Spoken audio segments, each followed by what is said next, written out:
Hello and welcome to Brit Screen Gaming. Today Joe and I will be discussing Home is Where One Starts and our thoughts on it.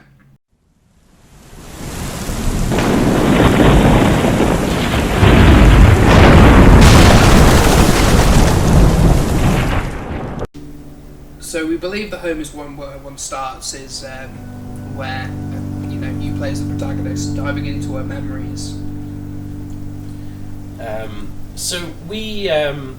So one of the first things that we sort of came across was her memories of being by the pond. That pond was pure bliss growing up. I can't remember if I had a fishing pole or not, but there definitely wasn't any fish.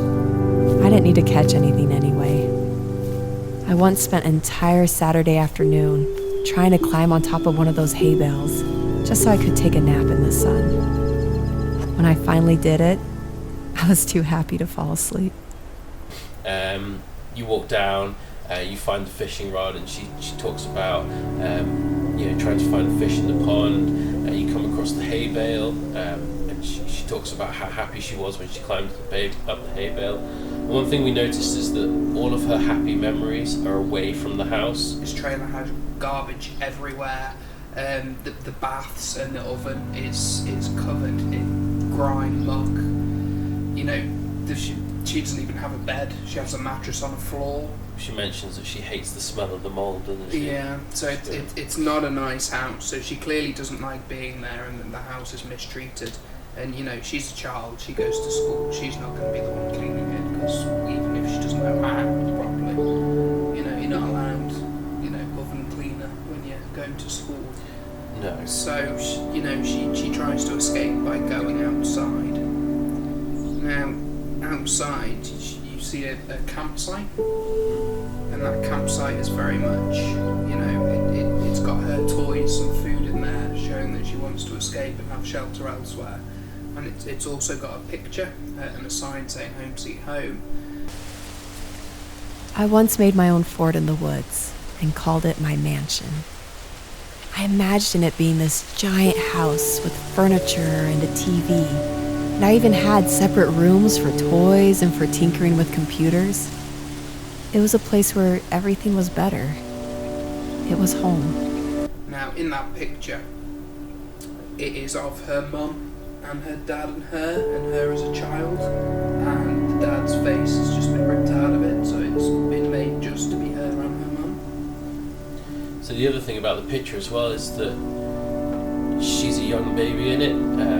You see her mum cradling her. She's only like sort of 1 year old, that sort of age. And it's curious as to why she hasn't got a more up-to-date picture of her mum and herself. And this is sort of hinted at as well. When you move further up the hill, you approach the graveyard, and she says that she was always scared of the graveyard, and she remembers that something precious was hidden there. Yeah, and a ghost screamed at her. Yeah. And we think that maybe that, her mum has passed on and is no longer with her.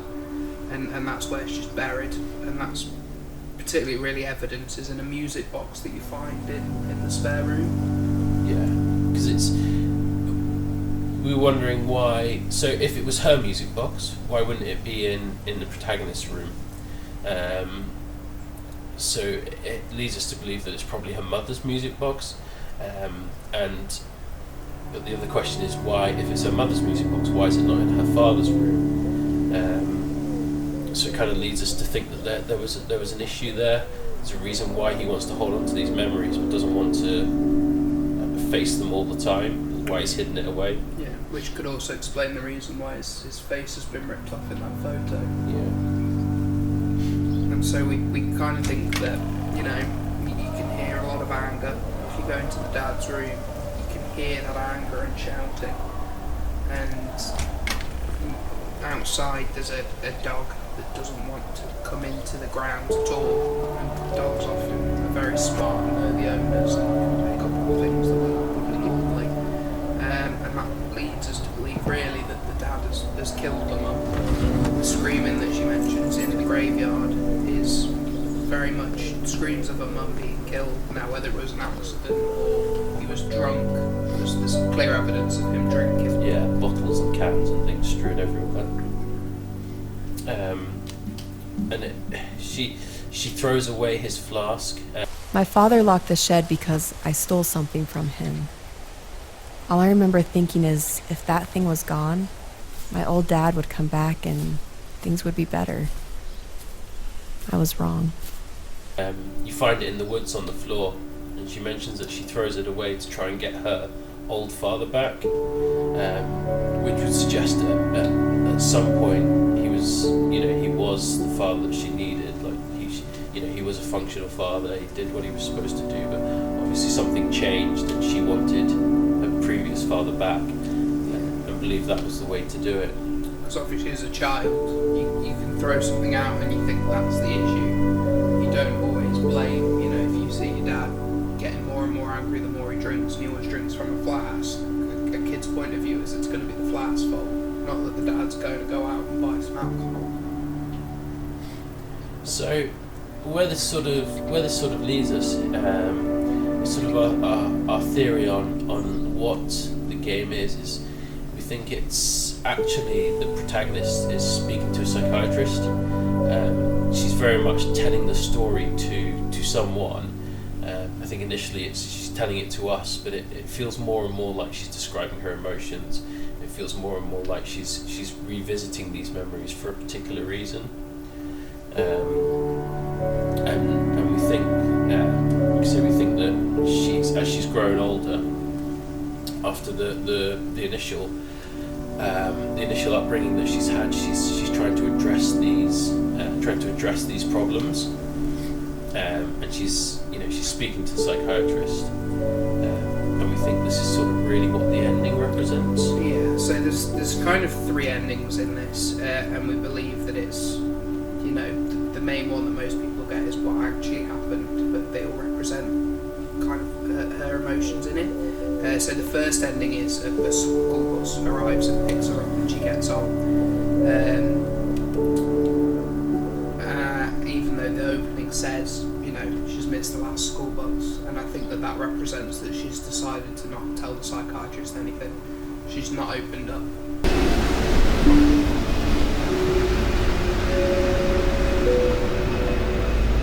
I've heard people say their greatest fear is to wake up and wonder what could have been.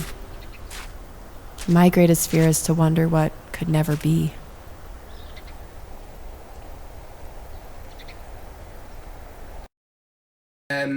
The ending that everyone else will get is she gets on that bike and the barriers of the game go and she can just cycle off. And we think that that's her then being free, so the barriers of her mind are gone, and she's now spoken about it. The last ending only happens if you find everything in the game, and when you're cycling off, the game cuts, and you see this field of grass with loads of flowers, and maybe that's because she's remembered and spoke about everything, and she feels truly free.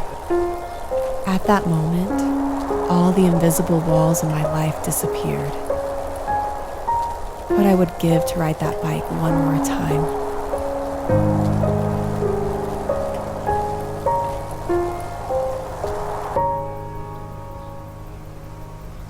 Thanks very much for watching, guys. We're going to have a couple of weeks off while Dan goes on holiday without me. It's fine. So we are going to be back very shortly. And we are going to be doing the epic Elder Scrolls series, so make sure you keep an eye on our channel, like and subscribe, and we'll let you know when the first video's up. Thanks for watching. Bye.